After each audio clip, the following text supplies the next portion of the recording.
Do you want to know what the shittiest job in the world is or it can be? Basically, recently I had the displeasure of becoming the executor and trustee of the will. My grandmother passed away and she left me in charge of distributing money to whoever she wanted to send her funds to. And it was an absolute disaster and super stressful. So in this video, I'm going to talk about all of the things that I learned being an executor and trustee of a will. And at the end of the video, I'm going to talk about some of the mistakes that were made. So throughout this process, as the story goes along, I'm going to be taking you through the process. Basically, what ended up happening is my grandmother put my mother and myself as the executors and trustees of the will. That caused a little bit of a confusion in itself because her ideas were not exactly the same as my ideas and my grandmother's ideas. So there were internal disputes with that. So the first thing is you need to really understand the role of an executor and a trustee. So an executor is responsible for carrying out the rules of the will, and a trustee manages all of the money in the will. These two roles are often combined, just like it was in my grandma's will. And basically, it comes with huge financial responsibility and liability, along with financial and administrative responsibilities. So I have to tell you, before you accept doing this, make sure you understand what your role is. I had no idea, and my grandmother had just put me on as the executor and trustee of her will without me fully understanding what it was or asking for my consent. And I know a lot of parents will do that, is they would put you in charge without your consent or without explaining to you what you are supposed to be doing. Nobody really likes to talk about their death. So if you're in the position, you need to have the conversation with your parent or whoever is putting you in charge of their will. Some of the things that you're going to need to do, and you're going to need to really know what your responsibilities are. I'm going to go over the key duties with you first. Number one, you're going to need to know where the will is. So in the case of my grandmother, the will was sitting in a safety deposit box. We also had copies of it, and her lawyer also had a copy of the will. We had to find the will ourselves in this case, and then we contacted the lawyer directly to find out the terms and conditions of the will. Your second duty is arranging the funeral. You may not know this, but if you're the executor and trustee on a will, it's your responsibility to arrange the funeral. You're going to need to apply for probate. So that is going to be through the court systems if the will requires probate. And that's something on its own that you need to learn about yourself. Is if there's property involved, you definitely need probate. If there's large sums of money involved, then you probably want to do probate. But probate basically validates the will, and it makes cut and dry rules of who gets what and who's in charge of everything. Next thing that you're going to have to do is manage and distribute the estate. So when I say manage and distribute the estate, you're going to have to manage all the funds that are coming in and going out, and then you're going to have to distribute those funds to the people that are the beneficiaries. If there's furniture involved or jewelry, that is going to be also distributed by you. And then you have to handle all the taxes and the legal obligations. So basically, you're going to go and sign with a lawyer if you're going to go deal with probate, or sign with the courts if you're going to be dealing with the probate yourself. And you're going to have to submit a bunch of documentation to Revenue Canada. You're also going to have to go to any and all banks and investment firms that this person was dealing with and deal with their legal and estate department. Now that can be super time consuming on its own. I'm going to talk in another video about my experience with legal and estate departments, but there can be holdups of months. So far in the process, I've been waiting approximately 2 months, not just for the lawyer, but also for Scotiabank's legal and estate department, which is taking absolutely forever. There's no communication back to you. You can send emails, but I find that no one gets back to you. They do things on their time. So if you do bank with Scotiabank, make sure you know that it's really hard for people to get money out of that bank. So being an executor and trustee, it takes a lot of responsibility and work. You're going to have really good organizational skills. You're definitely going to have financial know-how, and you're going to have a clear understanding of the deceased wishes. So let's talk about the steps that you have to take. So step one is basically confirming that you will accept the responsibility. So I was not given the option to accept responsibility or not. However, I am allowed to renounce my responsibility. Now, in the case of my family, my mom lives in Atlanta and I'm in Canada. The deceased was also from Canada and all of the beneficiaries are in Canada. So my mother decided that she was going to renounce her portion of being an executor and trustee because she could not sign physically with the lawyers, with the courts, with the banks, so that I am able to go and take control and kind of do what needs to be done in a timely fashion. So next, you're going to gather the documents and you're going to notify all of the stakeholders. So the stakeholders of the will are not just the beneficiaries. The beneficiaries are some of the stakeholders of the will. And you don't have to tell them how much or any of that information. You don't have to tell them anything if you don't want to. Other stakeholders can be creditors. If a person owes money to Revenue Canada or whatever government that you're involved in, visas, any debt that these people have, you have to inform those companies that the person is deceased and we would like a final bill. So make sure you have the death certificate like ready and available. And a lot of companies want originals. So when you're dealing with whatever doctor or home you're dealing with. My grandma was living in a home. And basically what I had to do is the doctor at the home had to provide me multiple death certificates. I needed one for each bank that she was a part of. I needed one original for the lawyer. I needed one for the city that I'm in. You will need more than one death certificate. So make sure you get it. You're also going to have an original to send to the Canada Revenue Agency and CPP, all of those different companies and situations. Next, you're going to need their bank information and all of their financial statements.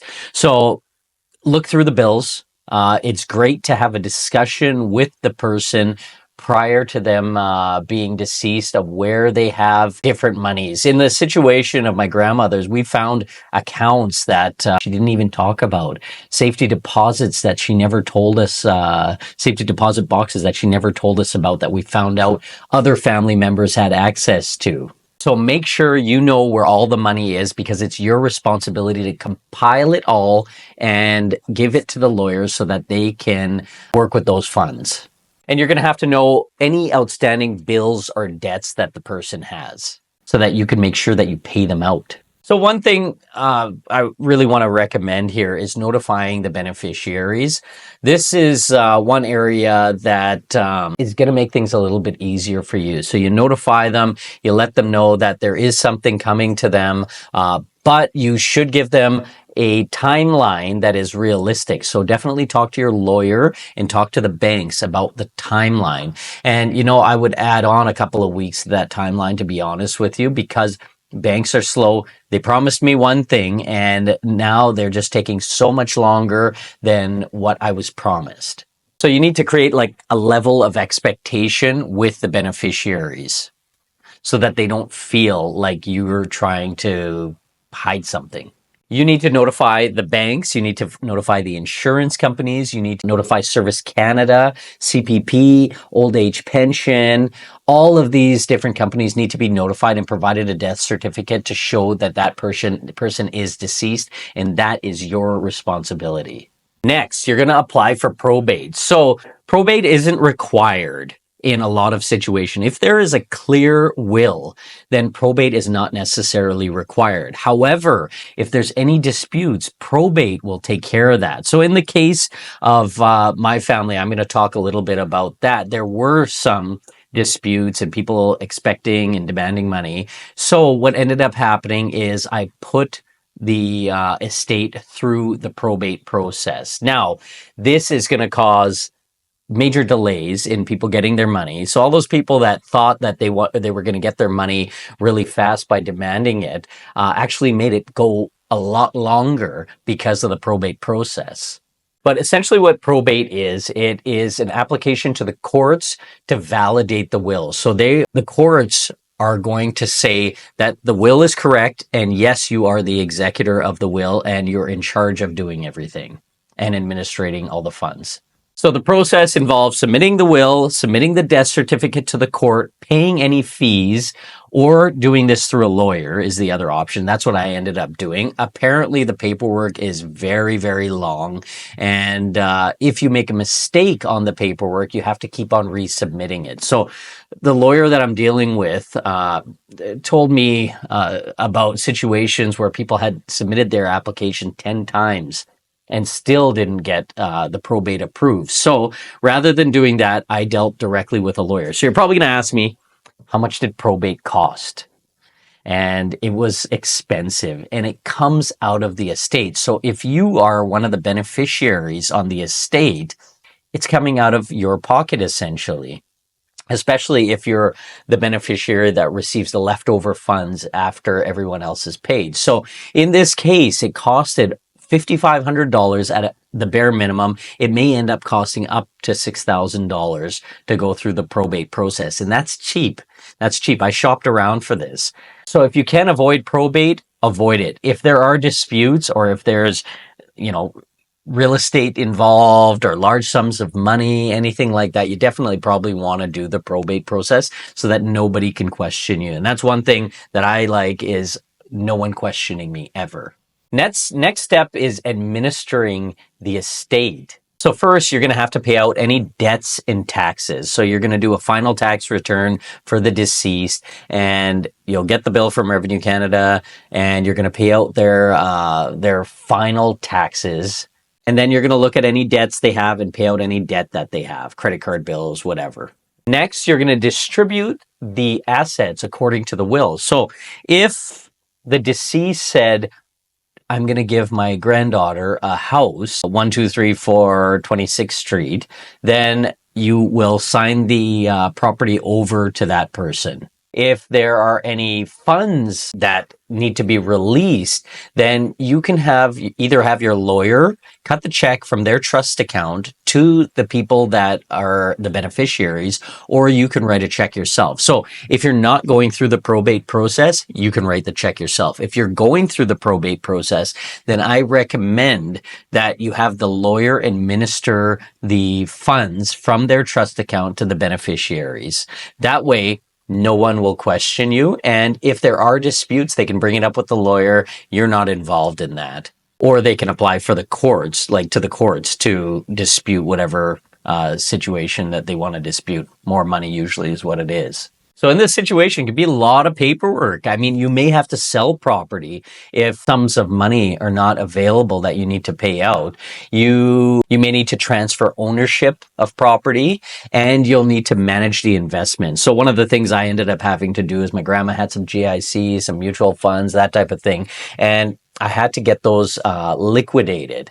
Now, I still don't know exactly where Scotiabank is with that because they're taking forever and they are not communicating with me. So you definitely are going to need to liquidate some of those assets.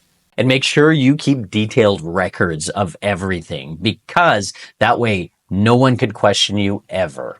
Next, I'm going to talk about seeking professional help because especially if there's a dispute, you're going to want professional help if you're going to be the executor and trustee of a will. Some of the people that you might want to talk to, definitely a lawyer, but you may want to talk to a financial planner to distribute some of those funds, find out what you should do with those money, a tax expert, somebody that deals with taxes, especially if you're dealing with a complex estate. Now, one good thing that I want to mention is you can charge a fee for doing all this work, and it's a shitload of work. I know it. So you can charge a fee to the estate for you going around and talking to all these experts. I'm not doing that, but you can do that. Now let's talk about risks and warnings. So I know that originally when this gets introduced to you, you may feel honored that you're the executor and trustee of an estate. However, it can be disastrous, and there's a lot of things that can go wrong. So I want to talk about some of these things and just warn you about them so that you don't make some of the mistakes that I've made and other people have made when you're dealing as an executor and trustee. The first one is personal liability. The personal liability on this is huge. So if you don't administer the funds correctly, then people could come back on you, not the estate, for anything that goes wrong. Paying the taxes, paying out any debts, that type of thing, that's on you as well. So if you don't do the taxes correctly and the estate gets audited, you're liable for that. So you definitely want to leave some money in the estate for things that can potentially come up. And that's why, like, if it's a complicated situation, I definitely recommend dealing with a professional on it. I have a lawyer doing all of this so that if anybody comes back or if anything happens with Revenue Canada or anything like that, blame the lawyer. It's on them. The next warning, and probably one of the biggest ones, is greed. Okay? So you may have family members that start demanding funds. And I experienced that, family members that wanted money now, immediately. Well, you make the rules. It ain't going to happen. If you're not getting a penny out of it, why should anyone else in the immediate? Explain to people that you have a lawyer taking care of everything and the timeline and everything is fully out of your control. It's sitting with the courts. You may also have people coming up to you saying, I was promised verbally a sum of money, or there's a letter that says that I should be getting more money. The legal will stands. You're not allowed to actually change things in the legal will. Whatever the legal will is, the last time a will was done professionally, that is the will. Now, if there's no will, that's where some of these issues can come up, and you definitely want to put the property or the estate through probate if you do not have a will. Family disputes could happen. So if a family member is disputing how much they're getting in the will or what they're getting in the will, whatever that might be, it can create huge legal issues. So basically, you can welcome those people to go and bring it up to the courts or talk directly to the lawyer. The lawyer is not going to be able to do anything. It's the courts that will make the final decision. The lawyers just administer the funds. So if you're watching this and you are a family member that's disputing a will, definitely the lawyer can't do anything for you. You have to go and dispute it with the courts. So you're going to need your own lawyer and your own representation to do so. But definitely transparent communication can help with this. People want to know what they're getting. They sometimes want to know a timeline. If they're being disrespectful to you about the timelines and how much and that type of thing, tell them that, too bad, you wait until everyone else gets paid. Next is the time commitment. Now, this is the biggest hassle. If you have a busy life, if you have family, kids, like I do, activities, the time commitment for doing this is huge. And that's why it's much easier for one person to be the executor and trustee of a will, because just that person will be dealing with it. You won't have to get multiple signatures and jump through more hoops. There's already enough hoops that you're going to have to jump through if you're the executor and trustee of a will. Next is emotional stress. The emotional stress that are involved in being an executor and trustee is one of the biggest frustrations for me. So basically, you have some family members that are on attack mode on you, trying to get paid, trying to get more money. You're at the same time trying to grieve the person whose estate that you're trying to manage. In the case of my grandmother, she did not manage her estate properly. I mean, there was, like I said, there was accounts that we didn't know about. There was letters, there were safety deposit boxes, all of these things that we had no idea about. And that added on to the emotional stress. Financial risk, obviously, there's financial risk involved in this. I had to go through probate because I had people disputing, and it ended up costing me $5,000-6,000 to do so. So that's one of the financial risks that I got hit with personally. But there are other financial risks. If you don't do the taxes properly, that's a financial risk. So you're going to have to take care of any of those bills. The executor and trustee role is massive. And there can be legal consequences because of it. So if you mismanage the estate, if you spend any of the funds, if you don't pay bills and pay taxes, then you can be sued by creditors yourself. So make sure you're taking care of things properly and you do things by the book. That's why for most people, I recommend getting a lawyer. I'm not a lawyer myself. I'm not getting anything out of this. I'm just trying to help a person out going through this kind of frustrating time in their life. So the last thing I want to talk about is mistakes that are made when you're an executor and trustee and how to avoid some of these mistakes. So the first one is executor delay. After my grandma passed, I actually didn't know that I was the executor on her will. And obviously, we didn't even get to reading the will until weeks after she passed due to mourning and whatever. When we did finally find out that I was the executor on her will, that's when we started the process. But there was a 2-week delay before I even started the process. Meanwhile, I didn't realize that family members were going to start coming up to me asking me for money right away. As a matter of fact, days after her passing, people started wanting money. So if you can avoid the delay, avoid it. But people need to respect you and they need to respect your time and that you're upset too.